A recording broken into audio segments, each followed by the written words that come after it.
Hello, everyone, and welcome to the show. It's episode 110 of Local Chat. There's something in my eye. I'm your host, Will Crosby. Joining me this week is a man fresh from vacation. It's one Ian Gibson. Hello, everybody. Will, let me ask you a question.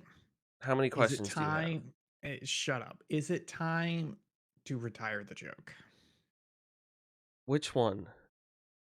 The one about me going on vacation.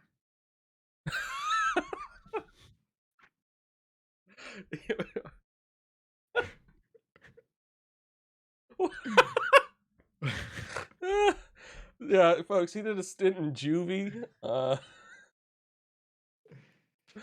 You know what? I think it is time to retire the joke. So, apologies, folks. We did not have an episode last week because I was on vacation. But going forward, I don't know how we're going to manage it, but we will have episodes when I'm out of town. We'll make sure it happens. But we're back to it. It's been 2 weeks since we streamed anything at all. So I Oh, love this that joke hurts. because it's just it's it's so good because I don't go on vacation often. So it's not a joke that happens every single week. But it's whenever I go on vacation, you just know it's coming and it's great. Also, the best part is when I went on vacation, we did not stream any episodes of Local Chat, which is the No, only we time did. we've done that. Is No, that we did the hiatus for the rebrand. Oh, that's right. That's the I was trying to think about That's it the the other day. only That's the time. only time we've missed a week. And granted you were on vacation, but it was also a good excuse to do the Yeah. rebrand shuffle and everything. Oh, sorry, that was really funny. Because I had no idea where you were going with it. Really? I thought you would have seen it coming. I knew you were gonna make that joke, but I was like, what was? I thought you might say something as to what you were doing. I don't know. It was very funny. Thank you. We caught it on video. My What? light. I love my Oh light. God. But it has this weird thing where it will randomly a couple times a week turn itself on and go to full brightness. You look like you're about to get abducted. There we go. But it's remote, so I don't know if it's that or if there's a remote somewhere that's triggering it. I don't know. But anyways, It's your neighbor's let's talk kids. about look, shut up. This is a bad start to an episode. Should we start over? No, I'm kidding. It's 8 a.m. in the morning for folks who can't tell. I'm ready to go because I'm still partially jet lagged. So it's probably like 9 a.m. for me right now. For Will, based on his behavior, it's about 5 or 6 a.m. Is that right? I don't know. Like I get up normally around 8, but for some reason, when I dip into the 7 o'clocks, is when I get super tired. Dip into the sevens. Yeah, I'm a I solid 8, usually 9. I'm usually up by 7. I don't really get out of bed till 8. I hate sleeping past 9. I feel disgusting and like I've Oh, wasted the day. I would love a good sleep past 9. That I sounds can't do it. fantastic, honestly. Tell me about your trip. Yeah, so Maggie and I we went to London for a week. It was an 8-day trip, but it's basically like 7 days in London. Felt like a week though. Felt like a week though. Um, well, like the reason why I mentioned that was because we wanted to go somewhere. We were looking at flights, looking at places, looking at schedule, and we were originally thinking about. We had a trip to London in the UK planned in March of 2020, and that got canceled. Because of Boris Johnson. No, just kidding, because of COVID. So we'd originally planned to like spend a couple days in London and then take the train up to Edinburgh, do a couple days there, and then come back. And that's kind of what happened the last time I went to London, where I spent 2 or 3 days in London, and I did not feel like it was enough. And we were like, should we try and do like a multi-place trip? And then we were like, you know what, screw it. We're just gonna go to London. And when we were looking at the dates, we were like, how many days? And then we were like, screw it. Her work sucks. My work sucks. Screw them. We're just going to go for 8 days. So we went, we basically left on like a Tuesday and we got back on a Wednesday. Um, and it was great. Will you, we went to London in 2012 at the same time. Oh yeah. it's always so weird because I think you went like 3 months before I did, but the same exact year. Yeah. It's so weird. uh, London's great, isn't it? I feel like you liked it. Yeah, it was really nice. Mm. I really wanted to sit around in the parks and stuff and read, but Yeah, my parents are like go people and like let's go to the museum, let's go to this, and I was like, take him out okay, back and shoot him. let's Yeah, do that. Yeah. this was definitely a like I have a dichotomy of trips. It's either a do trip or a relax trip. And so for example, Iceland, it wasn't a vacation, but we went to Iceland to film the documentary. That was a bit more of a relaxed trip because you're in one place, you're not trying to go somewhere different every single day. You don't have a whole lot of stuff planned. Yeah. Like when we go to the beach, it's when we go to like a couple days to the beach, like when we went to the Bahamas for like 3 days, it was like we're not doing anything. We're just gonna go to the beach every day. That's like a relaxed trip. This was definitely a do trip. So we did a lot of stuff. The I love London. London was great. Something very frustrating though, and I hope you can empathize with this, which is go ahead. No, go guess. Guess. The This will be a good bit. immigrants. They're everywhere. No, I'm just kidding. No, I'm just kidding. I had no problem with that. I don't give a I shit. know you don't. I just have to keep up the mystique. Um, Anyway, what it's was it's your almost real problem? it's almost the opposite. Like I don't know if you've ever been to Seattle, but Seattle is so white. It's weird. It's very weird how white Seattle is. But anyways, that's the only time I've had a problem with immigrants going to a city. Is I'm just, where are they? Lack Why is thereof. it why is it so Ian wants white his and rich ethnic here? food. um, but anyways, walking. All right. It was so confusing constantly walking in London, whether you were supposed to be on the right or the left. Did you have that problem when you went to London?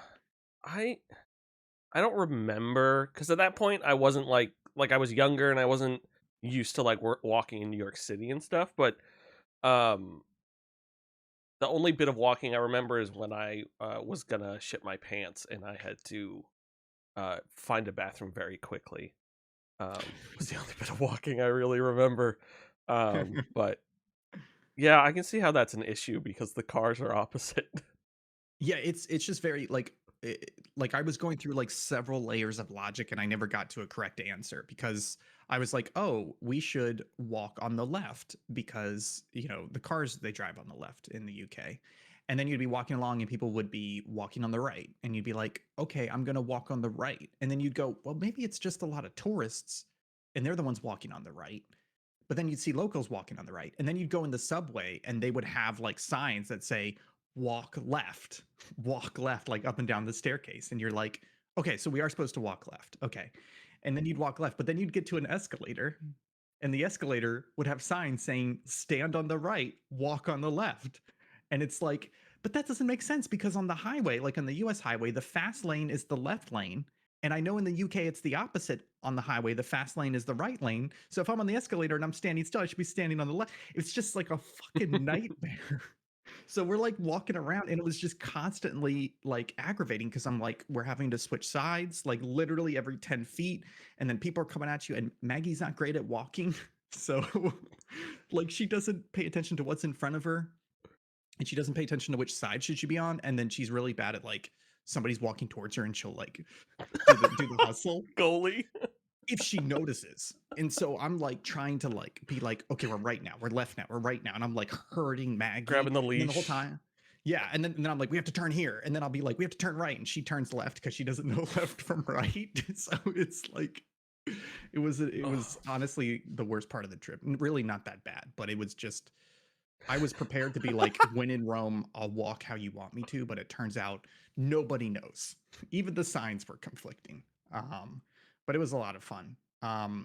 We went to a lot of different museums, saw some stuff. One thing we did do, well, I'll just say I have this habit that I've picked up that I really enjoy. I think I've talked about this before, where if I'm going somewhere, I like to read a book about that place so that I Mm. have like the background and the contextual. Because for a long time it was like, oh, I'm going to this place. I guess I'll just go and see what it's like and I'll learn things there. But it's always like you never learn enough. You read the little placards, You talk to the people, you eat their food, and you're like, I want to know more. I'm not learning enough. And so, like, I did it a couple years ago before the first time I went to Disney World.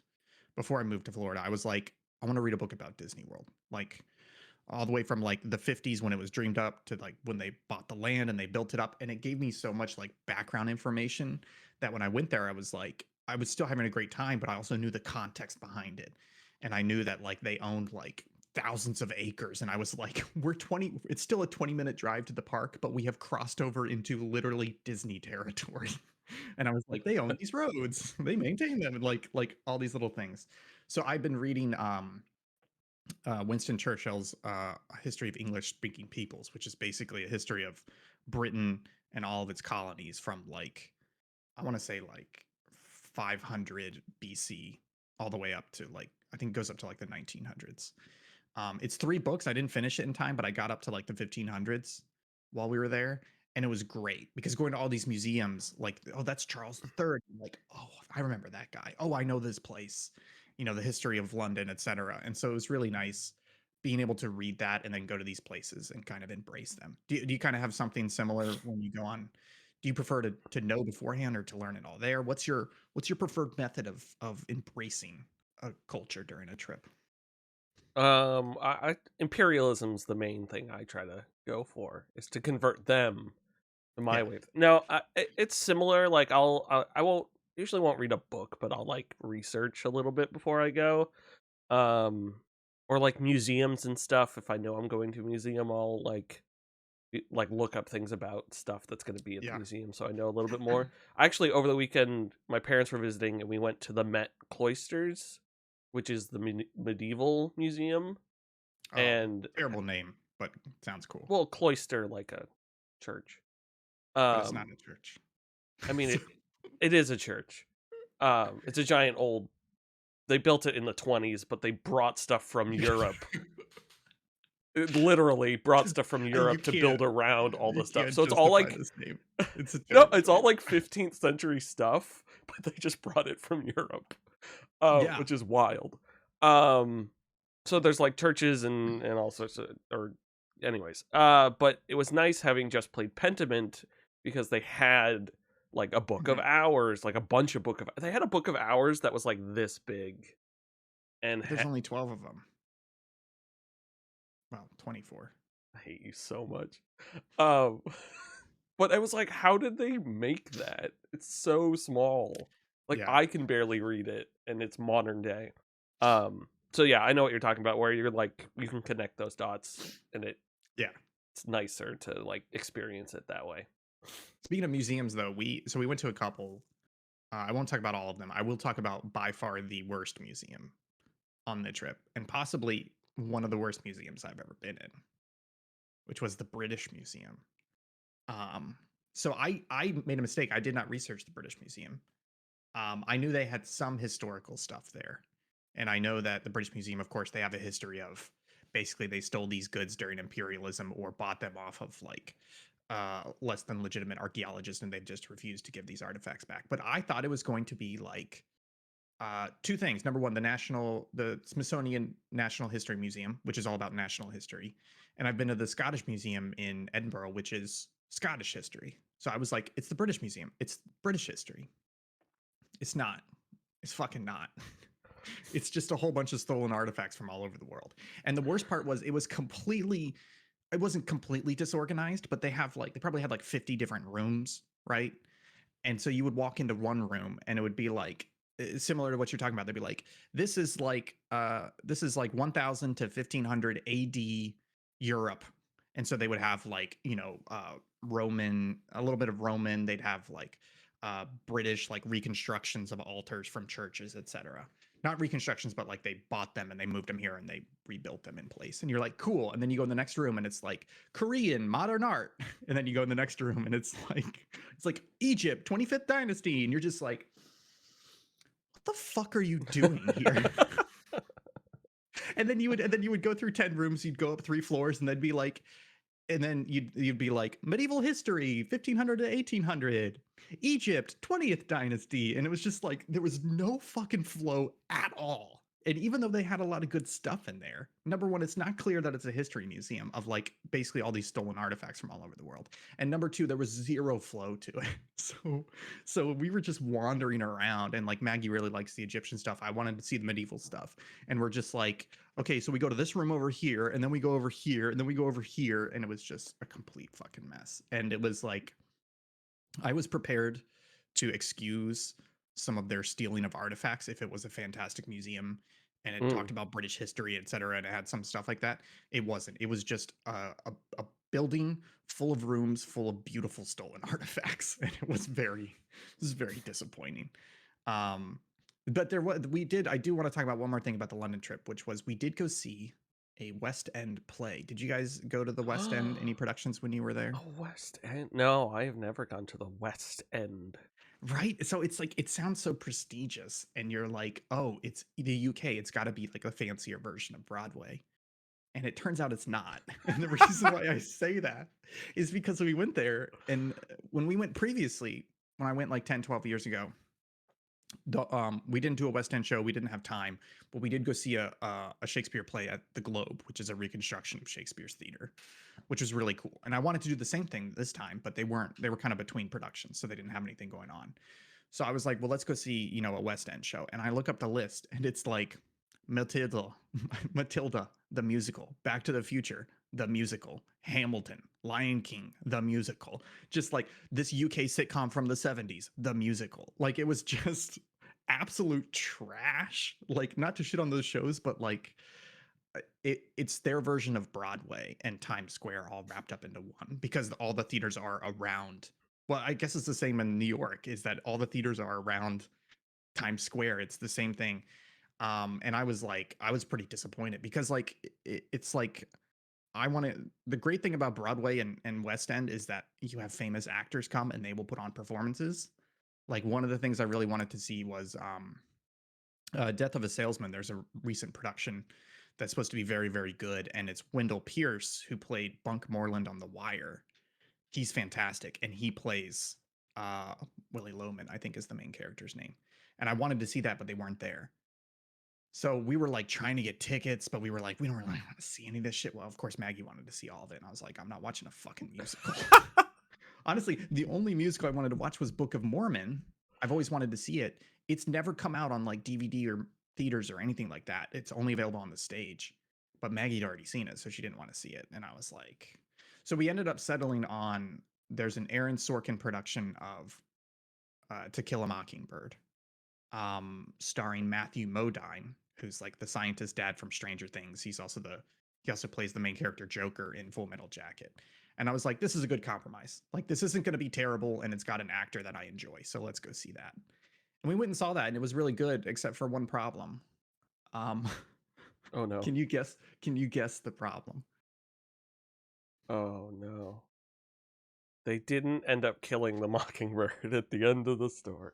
No. Well, are you familiar at all? No, with I Killing? am. Okay. It wasn't a chifferobe. It was he chopped up the wrong No. thing. It was, you could tell exactly which actors were British because they just could not handle a Southern accent.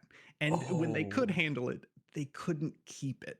And it was like literally like the first line of the play, the actress comes out and she's playing Scout and she's in overalls and she starts speaking. And I was like, what accent are you doing, little lady?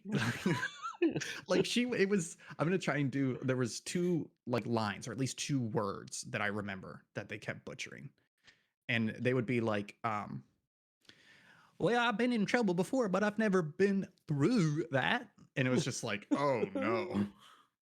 Or there was another one where this lady came out and she was just like, the amount of problems you get yourself in is just extraordinary. And it was just like, oh my God. Like they couldn't pick which Southern accent, and they couldn't maintain it. And the whole play takes place in Alabama. So everybody's trying to put on a Southern accent. And like they didn't have the same Southern accents. They couldn't maintain it because they kept slipping into British accent.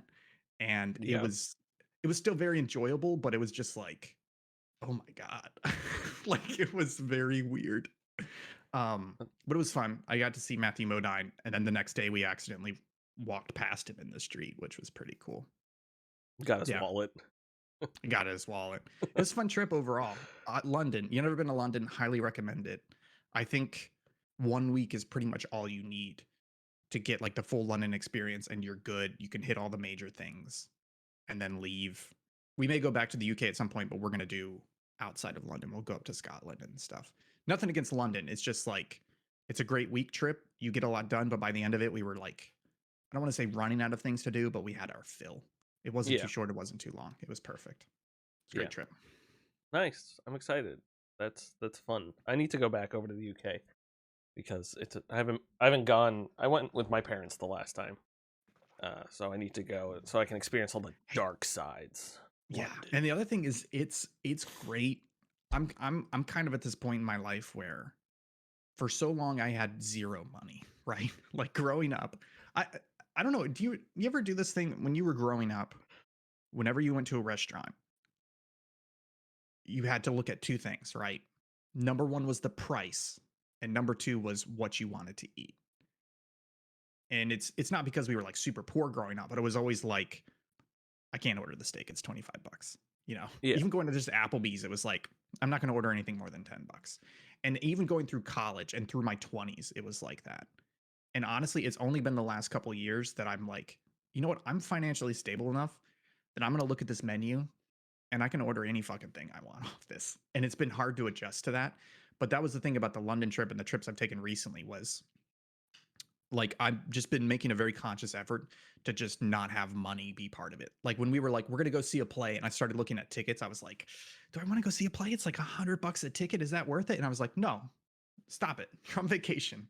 So it's definitely one of those things where I hear you. When I went previously, my dad was paying for everything, and he can be, I don't want to say stingy, but he still has kind of like, I don't know if it's worth the money, but I'm really embracing the revisiting places and new vacations where it's like I'm not going to spend, $3,000 on a hotel room for one night, but at the same time I'm going to be like, you know what? I'm on vacation. I want that. I want that. I want that. I want this. Like one time we were like, let's go eat somewhere, and I found this Italian restaurant nearby and it looked fantastic. It had great reviews, and they were like, it's a little expensive. And I was like, okay, whatever. And so it was like $100 meal for the two of us, and I was like, worth it. I had a glass of wine. We had fantastic pasta. We had creme brulee. It yeah, was like perfect. So totally agree. You should totally go back. It's definitely different by yourself, but also now that you got some spending money, it's like it opens things up in a way. It's great. yeah. I can deviate from the dollar menu. I'm very excited. Yeah. Oh, um, I did finally have a Greg's sausage roll. how Have was you it? heard about Greg's sausage roll? I think so. It's a It's sausage like, roll from Greg's. yeah, so let me describe it. It's Greg's is kind of like a Dunkin' Donuts, like it's a breakfast place. It's like a stop in and grab. And everybody kept talking about like the best sausage roll, Greg's sausage roll, Greg's sausage roll. I've always heard about it. So we finally went there, and it's basically like a breakfast sausage it's like a hot pocket, but the outside is like a very crispy, flaky, like croissant kind of thing. And inside is like a tasty breakfast sausage. Mm. And I think it was like basically like a dollar 25 for one of them. And they're the size of a hot pocket, so I had like two, and it was fantastic. They live up to the hype. So if you're ever in the UK, have a Greg's sausage roll. They're very good. That reminds me of my favorite part of New Zealand is the pies, which are like Yeah, little meat pies and like yep, different fillings and stuff. And oh, they're so good. You get them everywhere. yeah, it's good Absolutely stuff. delicious. Moving on, Mr. State of Play here, folks. Sony. I did, I didn't watch this. Did you watch this? Yeah, it was okay. It I wasn't. There was so let some me VR games that looked interesting, but did not make me want to buy a PlayStation VR. a $550 wired. Yeah, the PSVR 2 is getting good reviews, but every single review has the caveat of like, it's not worth the price. This is fantastic. It's great. It's a great VR headset. Not worth the price. I still can't believe they put that out for 550. So I just selfishly, the kind of the big thing that I saw out of the coverage of the state of play, I didn't watch it, but I watched, like the Twitter coverage, etc. It looks like Suicide Squad is just a mess, right? In terms of, I saw kind of two things. Number one, it's always online, even though it has single player elements. And number two, I saw a character screen where they're like, here's your gear level, and they're like, here's every piece of equipment, and here's all these numbers on it. And it just gave me flashbacks to when we played Dark Tide, and we spent like 5 minutes looking at a card and being like, what does this number mean? And there's like 12 numbers on it. Like it just seems like a really bad looter implementation. I don't know. Did it show that bad when they showed it? I agree with Patrick Klepek's tweet, which was along the lines of, please just show like 5 minutes of uninterrupted gameplay of one character playing the game. Gotcha. Because it looked fun. It looked interesting. I have no current appreciation for any DC thing other than Batman, really. I like Batman. I've always Yeah. liked Batman. And as far as like shows and stuff, Teen Titans was the one I really only watched. But it looked cool. It was like this Brainiac guy who I don't know who Brainiac is, but he took over the Justice League people. And so you're the Suicide Squad trying to take down the Justice League people and save Metropolis. And I like that they were talking about how Metropolis is like a clean city that celebrates Superman. So there's Superman statues everywhere versus Gotham is still like a shithole and Yeah. thinks Batman's a vigilante, which in reality, when you think about that, does not make sense for those two cities to exist in the same world. Yeah. But I thought that was neat because you're not in the dingy Gotham now. You're in like a cool futuristic city. But yeah, like That's you were saying, it's just like they were just showing bits and pieces and cutting between characters, and it was like these characters are like the boomerang guy who has a gun is like shooting people, but every time he shoots people, so he's like air juggling while killing people. And I'm like, is that an ability he has? Is that because he's getting a kill and it's like boosting him again? mhm, So it's just like it just seemed like they were confusing. just like gameplay of all these different characters and showing off Wonder Woman and being like, it's gonna be always online. Shh, don't tell anyone, and then check out our game. So I'm I'm interested. It's weird. I'm interested in it from the DC side now because I've never experienced that stuff.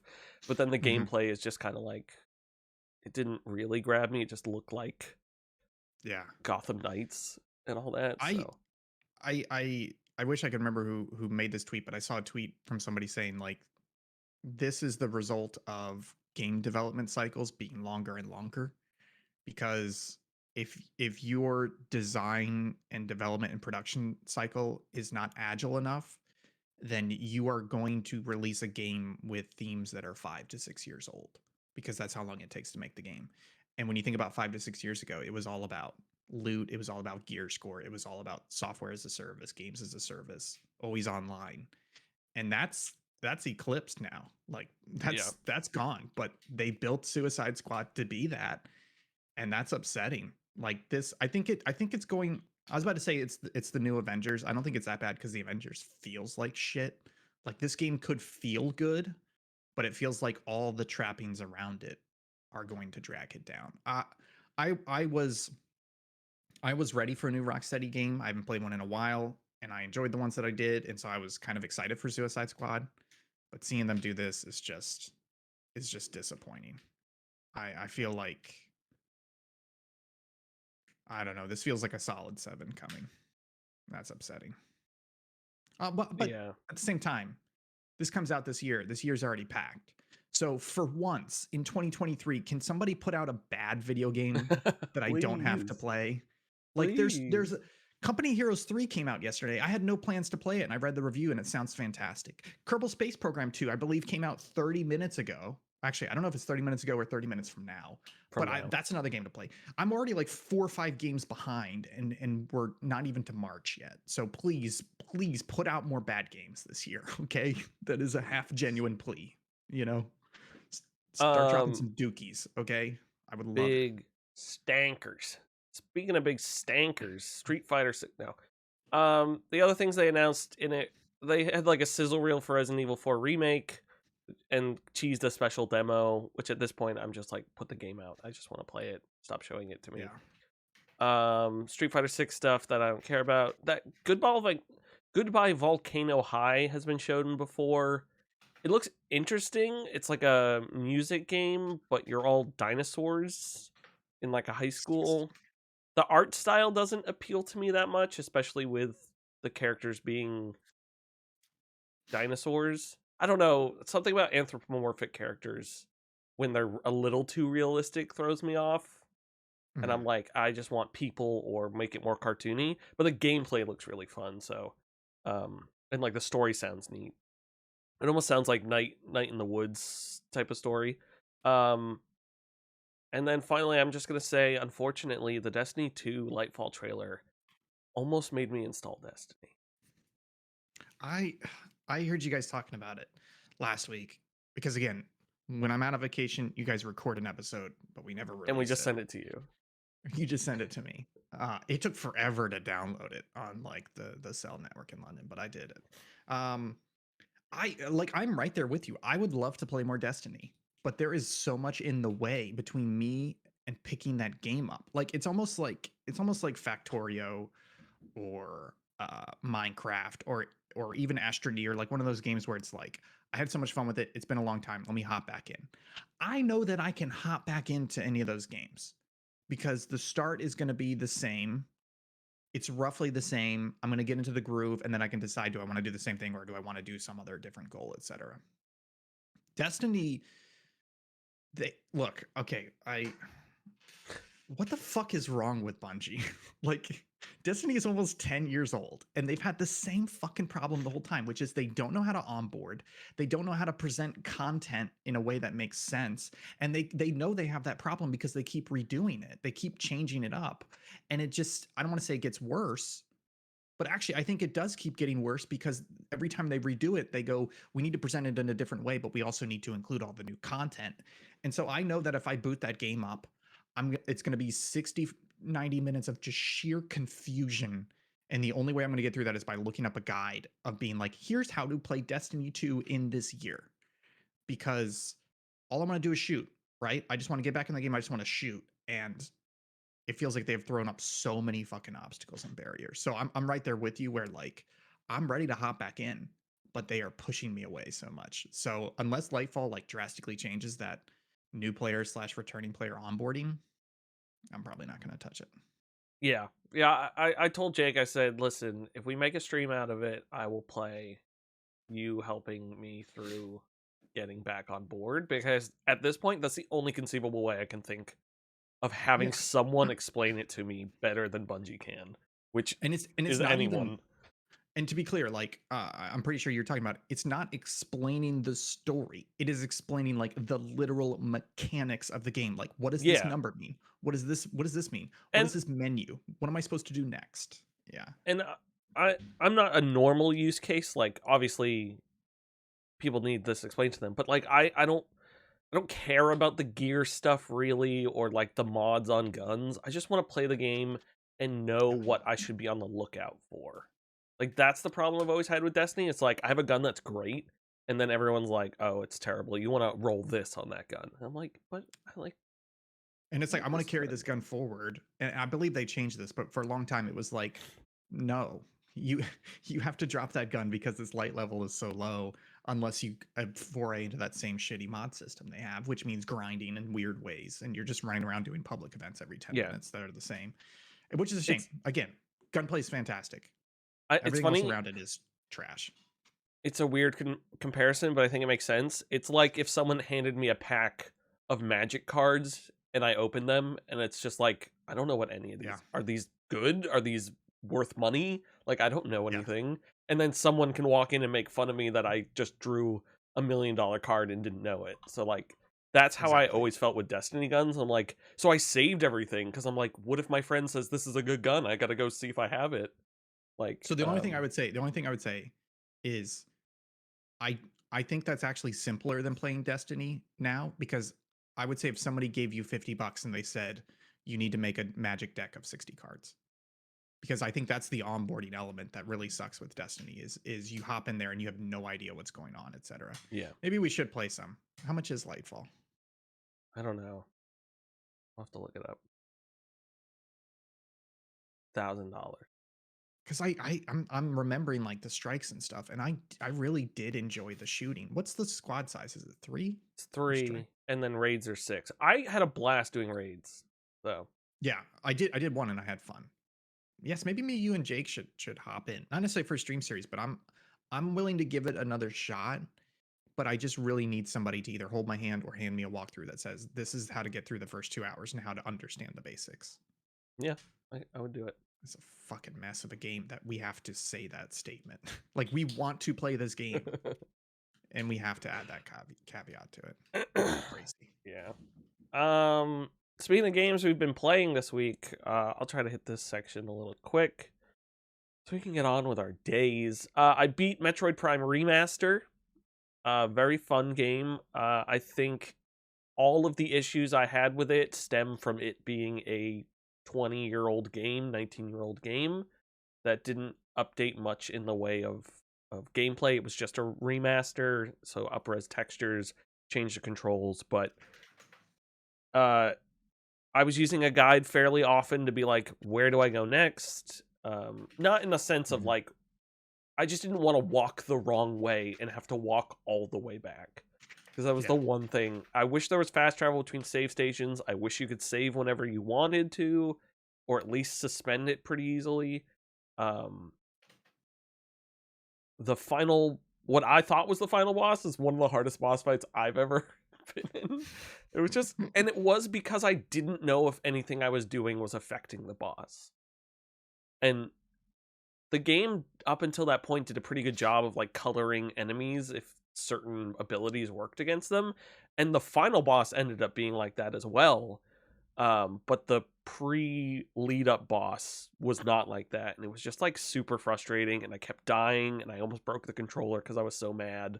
But once I got past that boss, the final two bosses were actually a delight. It was pretty fun to figure it out. And then, and both times when I was fighting them, I thought they were the final boss, and then it would change. And it's like, oh, that's neat. Like the way they're doing this, you had to use your whole array of abilities to fight the bosses. So it wasn't necessarily a challenge in difficulty. It was a challenge in like puzzling. Like, oh, he disappeared. What visor do I have to switch to? Oh, I'm in a visor, but I don't know what color he is. So I have to like figure out which damage does well against him. So overall, enjoyed that. I want to play the other Metroid Prime games. I think 3 is the one that people say isn't very good, but I'll at least play 2. Hogwarts Legacy, I'm still chugging the way through. It's kind of worn off its shine. It's the character interactions are very, I mentioned this last week, but like Elix or like a Piranha Bytes game. I've come across 5 characters with the same face and voice. Oh my god. And it's just like, and one of the characters is like one of the main characters. So I was like, what? Like, why did you keep this all the same? But again, walking around Hogwarts is so much fun. And like figuring out all the puzzles and everything, like that's the fun part of the game. I have to go to class to learn new spells so I can unlock more puzzles. So that's like the main fun part. The combat's also pretty good. It's got that flow of like Arkham, where the counter thing will pop above your head, so you can counter pretty well. So you like Protego and then stupefy them, and like that works well. And the spell casting's great because you hold R and you hit a face button to choose the spell, but then you can change each D-pad direction when you unlock talents is another set of 4 spells. So like I have spells for puzzles, I have spells for combat, spells for travel, like all that sort of stuff. Sounds so good. I mean, I am gonna play this game. I just thought I could put it off for a bit, but man, maybe I need to pick this up sooner rather than later.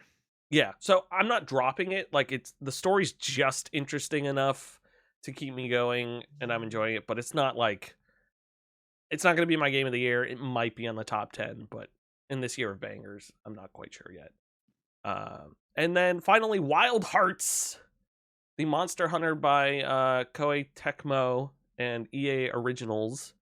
I downloaded the 10-hour trial on EA Play. If you have Game Pass, you get a 10-hour trial of this game. I booted it up and I said, hey, this is pretty interesting. I really don't know if I'm going to play it that long, but I'll stick it out for a little bit. And then I got to the first monster and I was like, yeah, this is interesting. The controls are kind of weird. They did a really cool like character introduction. I was like, but I don't think I'm going to stick with it. And then I got to the point where it's like, hey, you have to buy the game now. I was like, okay, so I'll buy the game, but I really don't know if I'm going to stick with it. Will, did you buy the game? So I bought a $62 copy of Wild Hearts. Can you at least expense it for work? Probably, but it's Because all the because it's EA Play. So there's like a $10 a month tier of EA Play that gives you access to it. yeah, I thought about that, but I I technically could expense it for work. I've expensed all the other games because I've actually made videos out of them, so I was like, I'm okay with actually paying for a video game for once. Yeah. Mostly because I'm having an absolute blast with it. It's everything I wanted Monster Hunter World to be. Um, it runs a little dog shitty at some points. On Xbox? Yeah, I'm on the Series X. In Minato, which is like the main town, it's a little framey, but everywhere else it's fine. It's on Fidelity or Performance, whichever one has higher frame rate. And Performance. sometimes the textures are just like, oh, what if we didn't load right now? But the gameplay's really good. It's got all the Death Damn. Stranding stuff of like you're building things in the world to track down monsters and like Yeah. ropes to That's get cool. around faster and everything. And the monsters are pretty neat. Fighting them is fun. Um, Calling in assistance is one button, and two people showed up to help fight a thing with me. One guy whose mic was just open the entire time, but I Oh, just heard real his people. game, and yeah, real people. Um, so it's fun. I literally at work, I'm like, I can't wait to be off work so I can go play more Wild Hearts. Um, Have you done any co-op yet? Is the co-op decent? I not with like someone I know. I just on one of the missions I called in assistance and two people showed up and fought Because if with the me. co-op works, maybe we could stream it a bit. Because I'll probably pick that up next. Because Yeah, it's it's fun. It's gonna be like back. you have like the quick uh left bumper is like your powers. So like if you quickly build, I think it's like 8 boxes in a row, you get these threads. It makes this big wall. So like the monsters Mhm. crash into the wall. If you do uh 3 of the fire things together, it makes a big firework that stuns them. If and you unlock these as you're going through the game. And I had just unlocked the if you do 3 of the springboards on top of each other, it builds a giant hammer that waits a second and then slams down. So you can like position the guy and build all that stuff up. So that's like the extra level that is super fun because you like run towards the enemy, click that button, build one box. Your character runs up the box, jumps into the air, and then you hold the button to do like a down air attack Mhm. through them. So it's really neat. I'm enjoying it. Wild Hearts. Yeah, That's it's cool. very very Japanese. Um, like Wow, that's honestly kind of surprising though, because I thought it'd be a little bit more Western than Monster Hunter. yeah, it's very like they speak in Japanese at the beginning of, and end of sentences, and it just writes it out phonetically in English. Like it does not Okay. translate it, which it's just like hello, how are you, and all that sort of stuff. But it's interesting how it's like steeped in Asian culture still. It's not like westernized at all. Nice. It's very interesting. Anyways, Ian Gibson, what have you Hi. been playing? So after we talked a lot about what game I should play on the trip, I didn't play Sacred Stones. Honestly, I think the problem with Sacred Stones that I have is Fire Emblem Sacred Stones is It's I've too good. played more recent I've played more recent Fire Emblem games. So there's some quality of life stuff that I just couldn't live without in Sacred Stones. It looks fantastic. I was just like I can't do this. I would rather play Engage, which is on my list for this year.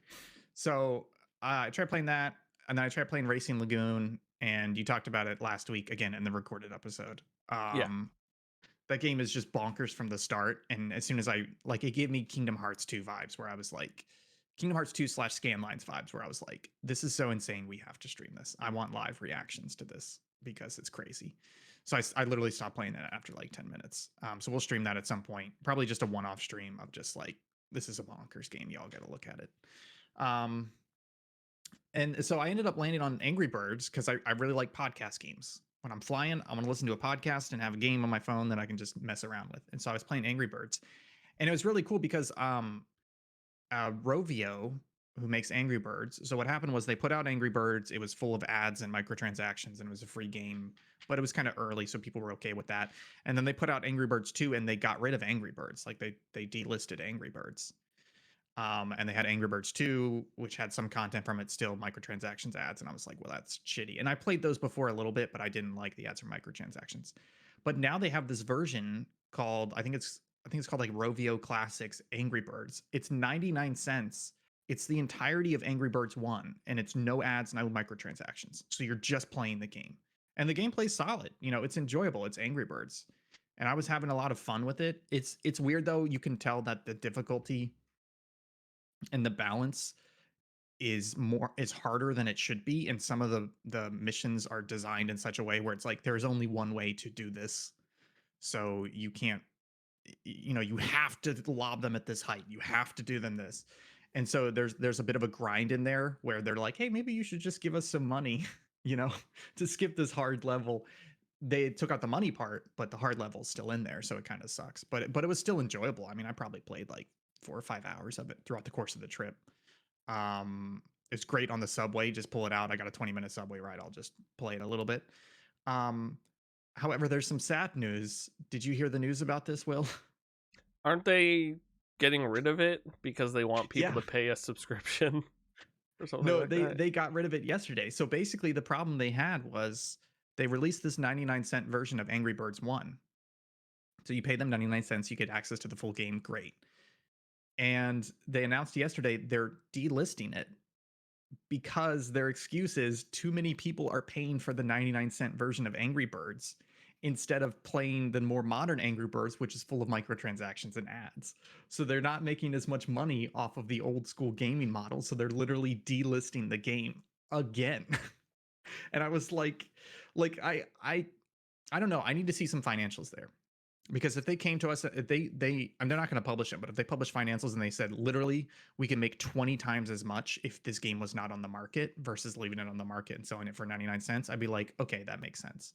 But I think the problem is that that's not necessarily what's going on. I think they just realize they can manipulate players a lot more with microtransactions and ads, Yeah. and players who want to play Angry Birds are just, they don't want that. And so now that they have the option of not doing that, they're not choosing that. So it's really crazy, because otherwise I would recommend this. It's 99 cents. It's huge. There's so many levels in it. It's a great time waster game, but it's not available anymore. And you should not play Angry Birds 2 or anything like that, because the microtransactions and the ads are constant. It sucks because it's basically not an offline game at that point if you have to be online to get ads served to you while you're playing it. So Yeah, yeah, it I was. think I was just gonna say I think people are getting tired of ads, so they're Yeah, paying to not have ads, and then companies are realizing they make more money when they serve people ads than charging more for no exactly. ads. So it's just Yeah. like, yeah, it's a And nightmare. especially this is a takesy backsies, right? Because they took Angry Birds away. They heard the clamor. They said, okay, we'll release it for 99 cents. It was like that for a year or two. It was doing great. And then they're like, oh shit, now they're taking it back again. So it's upsetting, because Angry Birds, it's not an amazing game. It's more of a time and place game with how popular it was. But it is still a good time waster. But I can't recommend it anymore because they took away the good version of it. The other game I've been playing is Atomic Heart. Will, have you tried Atomic Heart at all? Game I Pass came out have yesterday. I have not yet. Did it come out yesterday? It may have come out Tuesday. But anyways, Today, yeah. I played a couple hours of it, and so this is the game is basically a first person shooter. It's always looked very weird. I think the easiest way to describe it is that it is heavily inspired by BioShock, but instead of taking place under the sea or in the sky, well, part of it takes place in the sky. You are basically in mid 1950s Soviet Russia. They came up with this polymer, this magic polymer in the late 30s that allowed them to win the war and like have this drastic science tech. And so there's robots all over the place, but robots have started to go wrong, and you're kind of in that situation. So it's a first person shooter. It's a bit more, well, I guess it's the same as BioShock. Like BioShock wasn't about hordes of enemies coming at you. It was more like slightly scary enemies coming at you, but not really a horror game. And you've got some powers and stuff. But here's the thing about this game. This is the most gorgeous game I have ever seen. Like, it's incredible. It's insane. Like, it's one of those games where it got a lot of positive press when it was announced and kept being shown because of how good it looked. But people were like, what's the actual gameplay? Does it actually look that good? And folks, it actually looks that good. Like like like the beginning was kind of this like BioShock linear where it's like, oh, you're in the town, there's things happening, and walk this way, and then walk that way, then walk that way, like linear path. And it was taking me too long to do it because I kept just stopping and being like, look at the fucking water in that canal. Like, look at that man's face. Look at the robot that has like scratches on it. And like ray tracing is not enabled for this game. It's not been released yet, and I could not tell because I'm looking at this and all the lighting and all the shadows are like perfect and beautiful. And it was just like, this game is gorgeous to look at. And the story's really interesting too because it's like, it's this weird like it's still the Soviet Union, but it's kind of turned into this like technocracy where it's all these like several scientists who have essentially revolutionized, and then because of their scientific advancements and achievements and how they're spreading that through society, have taken over in a way. Mhm. And so it's this really cool like alternate Soviet history. The game's been getting mixed reviews. There are some things with the game that I understand people complaining about. The protagonist has Joss Whedon syndrome, but it's like more like Oof. Deadpool syndrome, where he's constantly like, he's got a talking robot glove, and the robot glove is like, hey, maybe go over there, and he's like, I fucking know what I'm doing, glove, Oh like no. he's just an asshole, like literally an asshole. Um, but the other half of it is, I don't blame this on the voice actor. I guess I would blame it on like the director of the voice session. The tone's wrong. So like it doesn't the readings are not good. So like half the time it's like badly written and the readings are bad. And he's constantly saying things and it's like, okay. But there are parts of it that are interesting, like the upgrade machine. It looks like a big red like 1950s fridge, and it's a robot, and because it got partially corrupted, it's just a horny robot. So it's always just like, come here, Jack. It's just like, come here, God, let me touch you, let me make you feel better. And it's just like, okay, that's very funny and it's enjoyable. um the gameplay's pretty good so far. I was a little hesitant. The enemies, they're not super engaging and the AI is not super great, but the guns feel good and they're weird enough um that I am still playing the game and it's fun to shoot them and stuff. And there are some enemies that are genuinely terrifying. Like there's this like tunnel worm that like that it's huge. It's probably like 2 or 3 meters across and like 100 meters long, and it just randomly shows up and just like just like burrows through the level in front of you, and you're just like, what the heck just happened, And so it's like it's just a beautiful game, and the gameplay is good enough that I'm still playing it. Like I highly recommend it. Don't believe all the shitty reviews. It's not an amazing game, but there's enough goodness going on here between the graphics, the gameplay, the story, etc., that the negative sides are not enough to dissuade me from continuing to play. So I'm really enjoying it. Do you think you'll give it a shot? Yeah, I think I will. I was hesitant with the whole like A, it didn't sound super good. B, a while ago they showed off like a boss fight and the guy kept dying, but the person playing was on like hardcore mode, but it was just like really off-putting. Uh Yeah. One thing, just real quick, one of the things people said was like play it on easy mode. Like the difficulty's a little wonky, so just play it on easy mode. It doesn't actually make it easy. Easy is normal. So I've been playing it on that, and I haven't died yet, but there are definitely situations where I haven't been paying attention and I get rushed by two guys, and I'm just like, oh god, oh so I'm at ammo. excited. Oh, I gotta go to my axe. But Yeah. yeah, the negative reviews, I don't know how people could shit on this game so much to give it a 2 out of 5 or something. Because I'm not saying it's probably a solid. It's not a solid 7. It's a mixed 7, but Yeah. it's not a 2 out of 5. That's ridiculous. Yeah, and the third reason there was all that like money ties to Russian stuff and everything that people were trying to like drum up after Hogwarts Legacy.